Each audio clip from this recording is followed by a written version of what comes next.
नमस्कार सभी को, स्वागत है आपका संस्कृत की कक्षा में। जैसा कि आपको पता है कि हम प्रत्यय प्रकरण का अध्ययन कर रहे थे। प्रत्यय प्रकरण में मैंने आपको 3 प्रत्यय बताए थे, कृत प्रत्यय, तद्धित प्रत्यय और स्थिर प्रत्यय। आज हमारा जो कृत प्रत्यय है उसका सेकंड वाला जो प्रत्यय है हम आज उसका अध्ययन करेंगे। फर्स्ट जो हमारा था वह क्या था, श्रत प्रत्यय। ठीक है, अब देखिए तद्धित प्रत्यय में क्या शेष रहता है, हमें केवल इतना सा ही याद रखना होता है। वर्तमान काल के अर्थ में आत्मनेपदी धातुओं में कौन सा प्रत्यय होता है, सानच प्रत्यय होता है। आत्मनेपदी की जितनी भी धातुएं होती हैं उनमें सानच प्रत्यय होता है। और सानच में श और च का लोप होकर के क्या शेष रहता है, केवल क्या शेष रहता है यहाँ केवल अ शेष रहेगा, केवल अ शेष रहेगा।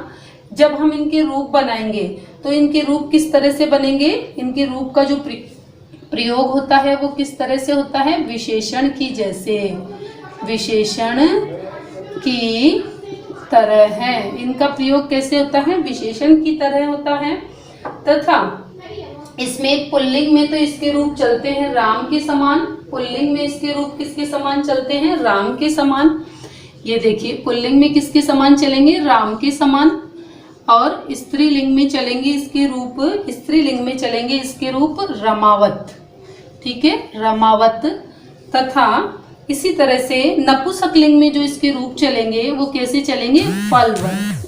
ठीक है, कैसे चलेंगे, फलवत इसके रूप चलेंगे। तो इस तरह से हम क्या करेंगे, इसको नपुंसकलिंग में इसके जो रूप चलेंगे वो किसके समान चलेंगे, फल के समान इसके रूप चलेंगे। अब देखिए जैसा कि मैंने आपको बताया था कि इसके लिए हमको क्या करने पड़ेंगे, या तो हम रूप याद करें, पहली बात तो ये, या तो हमको रूप आने चाहिए। ठीक है, और दूसरी बात इनकी जो ट्रिक्स होती हैं वो भी देख सकते हैं अपन। देखिए क्या शेष रहता है इसमें, आन या मान। ठीक है, आन या मान शेष रहता है। ठीक है, आन या मान। देखो अब देखो यहाँ से जैसे मान लो श में से क्या लिया अपन ने, अ।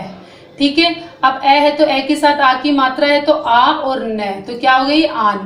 ठीक है, तो हम इसको ऐसे याद करेंगे कि इसमें आन या मान शेष रहता है। या फिर हम ऐसे कर सकते हैं, राम के रूप रामय, रामो, रामा, प्रथमा। ठीक है, रामम, रामो, रामादित्या। ऐसे स्त्रीलिंग के रूप के लिए हम रमा के रूप के लिए क्या लिखेंगे, रमाय, रमायो, रमाया, रमम, प्रथमा। ठीक है, तो इस तरह से देखो कैसे करेंगे, रमा, रमे, रमाहा, प्रथमा। अब देखिए कैसे करेंगे अपन। जैसे मान लीजिए अपने पास में एक शब्द है सेव प्लस सानच, सेव प्लस सानच, सेव प्लस सानच, ये है हमारे पास में शब्द है, मान लीजिए। ठीक है, क्या है, सेव प्लस सानच। ठीक है ना। अब देखिए अब सानच में क्या शेष था अपने पास में, सानच में क्या शेष था अपने पास में, आन शेष था। आन या मान शेष है कि नहीं है। अब देखो सेव प्लस सानच तो क्या बन जाएगा यहाँ पर, सेव। आन तो कोई शब्द बनता नहीं, तो अब यहाँ पे क्या काम में आ जाएगा, मान। तो क्या बन जाएगा यहाँ पर, सेव मान। क्या बन जाएगा, सेव मान। अब देखो परीक्षा में किस तरह से प्रश्न पूछा जाता है, या तो ऐसा दे दिया जाएगा आपसे ऐसा बनवाएगा, या फिर ऐसा दे दिया जाएगा और आपसे ये पूछा जाएगा कि इसमें कौन सा प्रत्यय है। प्रत्यय का अर्थ पीछे होता है, ये मैंने आपको पहले ही बता दिया था। प्रत्यय का अर्थ क्या होता है, पीछे। तो इसमें कौन शेष रहेगा, आन। इसमें कौन शेष है, आन या मान। ठीक है, अब ये मान है तो मान में से अपन आन भी बना सकते हैं।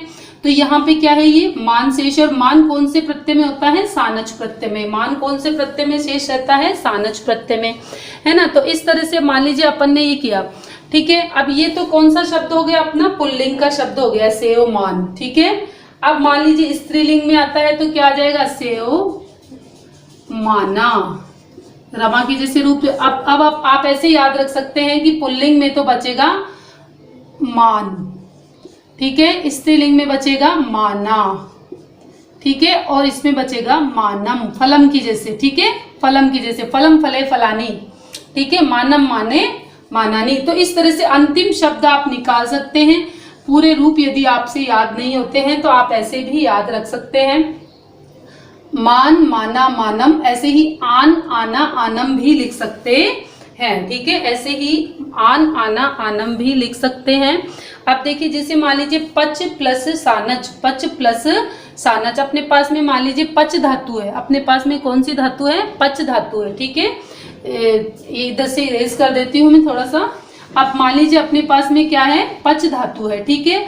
अब पच धातु है तो पच धातु के लिए अपन क्या करेंगे, जैसे मान लीजिए अपने पास में पच धातु है, पच प्लस सानच, पच प्लस सानच। तो सानच में अपन को पता है क्या शेष रहता है, मान माना मानम शेष रहता है। सेंटेंस के अकॉर्डिंग हम स्त्रीलिंग का कोई सेंटेंस है तो स्त्रीलिंग का बना देंगे, पुल्लिंग का कोई है तो पुल्लिंग का, और नपुंसकलिंग का कोई है तो नपुंसकलिंग का। वैसे जनरली अपने पास में पुल्लिंग का ही आता है। तो क्या बन जाएगा ये, पच मान। क्या बन जाएगा यहाँ पे, पच मान। अब स्त्रीलिंग का बनाएंगे तो क्या बनेगा, पच माना, और नपुंसकलिंग का बनाएंगे तो पच मानम। ऐसे ही अपने पास में मुद शब्द है, मान लीजिए अपने पास में मुद शब्द है, और ये शब्द हमेशा आत्मनेपदी के ही होंगे, ठीक है।